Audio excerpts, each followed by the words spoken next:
Yeah. Yeah.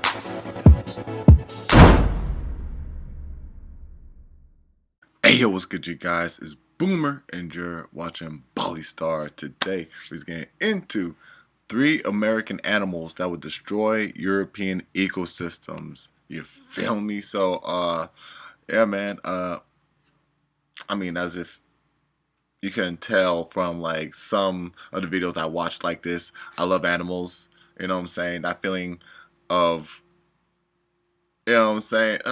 Just that feeling will never go away to me. It's like I just like animals. I like that feeling sounds crazy now that I think about it. Then we kind of start over. A big fascination with animals, you know what I'm saying? As I grew older, I knew not to, get near them like that, and I gained some common sense, but, animals are just still fascinating. You know what I'm saying?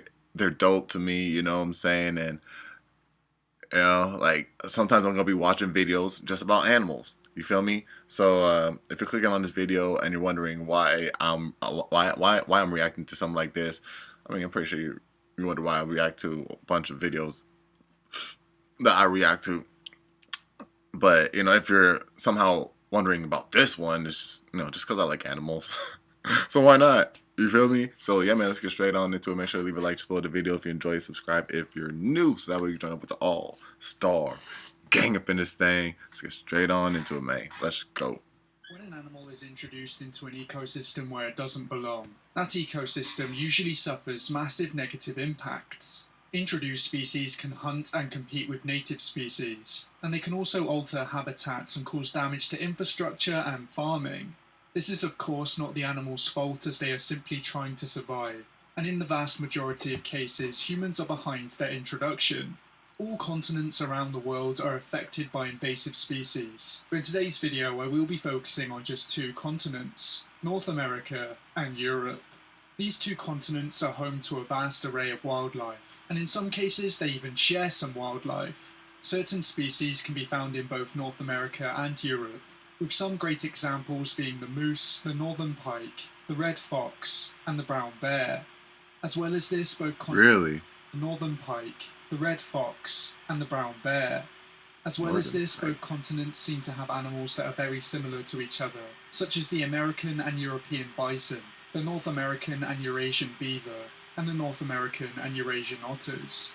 Even though the North American and European ecosystems can be quite similar, they are still both home to unique species that could cause problems if they were introduced outside of their native range. There are already plenty of North American creatures that are invasive in Europe, such as the North American beaver, the American mink, the signal crayfish, and the raccoon. Of course, this also works the other way around, as there are plenty of European creatures that are invasive in North America. Some great examples are the common starling, the European green crab, the zebra mussel, and the brown trout. In this video I won't be focusing on creatures that are already invasive, but instead I will be focusing on certain North American creatures that could cause major problems in Europe. I think certain North American animals would be able to take advantage of weaknesses in the European ecosystem, and if they were introduced they would cause major problems. The first North American creature we will be taking a look at is the coyote.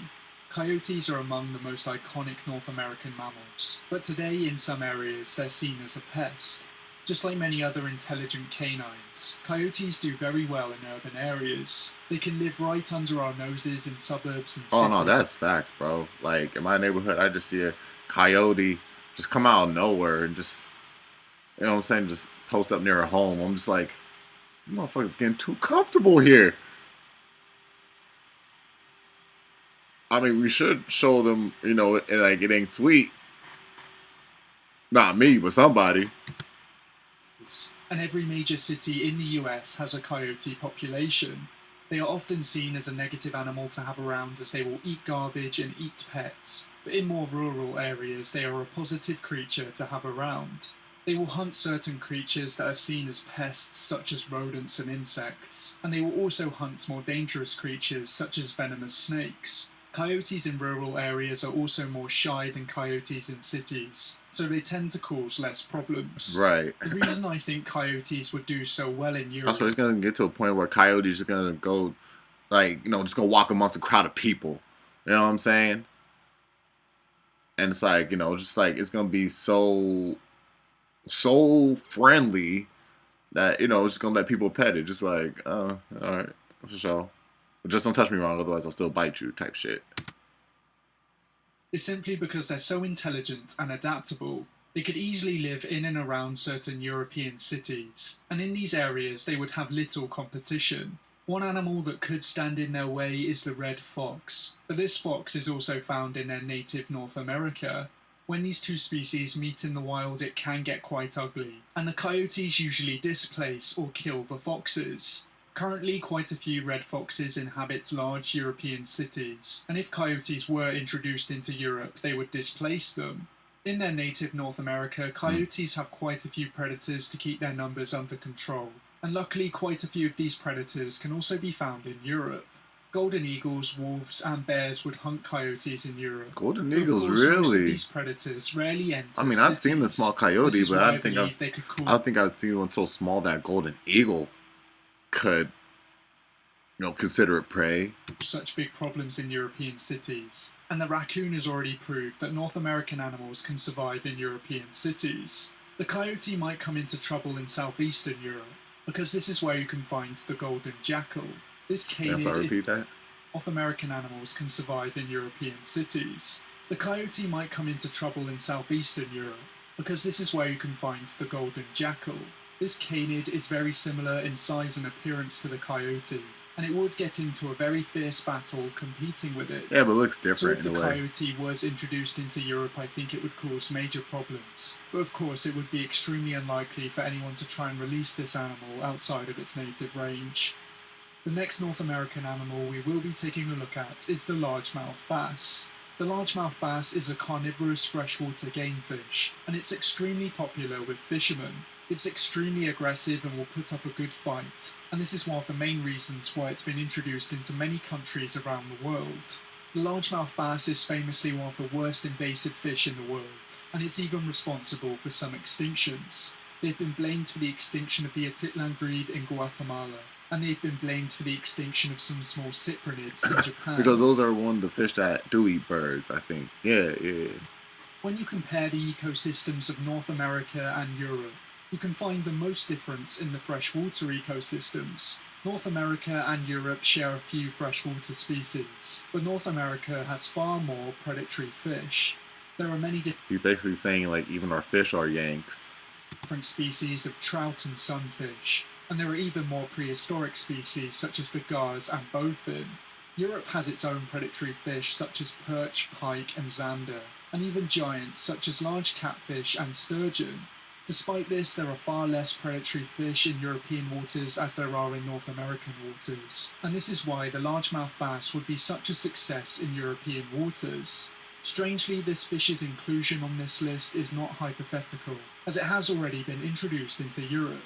Today it's by no means widespread, but it can be found over large areas of Also Portugal and Spain, which are the two countries that are home to the most invasive fish in Europe. As they face little competition, they Like are spreading Spain. at an alarming rate, and many European countries have now been put on alert. So unfortunately, this fish's introduction into Europe is not hypothetical, and hopefully it doesn't spread much further. The final North American animal we will be taking a look at is unsurprisingly the American alligator. This giant crocodilian is native to the southeastern United States, and it's one of just two species in its genus. The other is the much smaller Chinese alligator, and this species is also a lot rarer. The American alligator is one of the largest native reptiles in North America, but strangely it also has to battle invasive species. Florida is one of the worst affected areas when it comes to invasive species, and this means that the American alligator has a lot of predators to compete with. In recent years it's had to battle Burmese pythons and caiman, but luckily it usually comes out on top. As the American alligator is the apex predator of its ecosystem, it would certainly cause problems elsewhere. There's no doubt that it would prey on native European species, but the real question is if it would be able to survive in Europe. Even though alligators can survive cold snaps, they need warm weather throughout most of the year. This is why they're limited to mostly the southern states, and this means that they wouldn't be able to survive in most of Europe. Famously, Europe is one of the few continents without any native crocodilians, but there are a few places where they could survive. There are a few warmer wetlands in Spain and Italy, and the American alligator would be quite happy in these areas. They would have plenty of fish to feed on, such as the aphrodite would be quite happy in these areas. They would have plenty. There are a few places where they could survive. There are a few warmer wetlands in Spain and Italy, and the American alligator would be quite happy in these areas. They would have plenty of fish to feed on, such as the aforementioned Wales catfish, and they would also feed on many of the native semi-aquatic mammals. Of course, their young would be taken out by some predators, but once they reach a certain size, nothing would be able to take them down. They could become the masters of southern European wetlands, but luckily they wouldn't be able to spread very far north. The only feasible way for an American alligator to make its way to Europe is through the pet trade. Not only that, if their numbers somehow go further south, go towards Africa, they could come across with the saltwater crocodile or the African crocodile, if they're not the same. So I would definitely like to see a clash like that happen. Well, it's kind of sort of not really. But I'm saying, like, their numbers could go further south like that, if you introduce them to the ecosystems of Southern Europe. Thankfully, they are illegal to keep in most European countries. This hopefully means that they will never make their way to Europe, because if they did, they would certainly take over some freshwater ecosystems. If you think there's any other North American animals that could have made it in this video, then let me know down in the comments below. But thank you for watching, I hope you enjoyed. If you liked it, please leave a like. Dog's precious. Alright, you guys, so that was 3 American animals that would destroy European ecosystems by Suki. You know what I'm saying? Very precious dog right there. But yeah, this is very fascinating indeed. You know what I'm saying? Like finding out, wondering about stuff like that. It's like I never thought about like that. But I like watching these type of videos, figuring out like, oh, where could they stay? What would happen? Hey, bruh. But y'all let me know your thoughts about down in the comment section down below. You already know it's Boomer, and you're watching Bali Star. Make sure to leave a like just below the video if you enjoyed it. Subscribe if you're new, so that way you can join up with the all-star gang up in this thing. Hey, hold on though. Peep this out real quick, right here. Peep it. Oh! I don't know what to do. I just want you to come to me.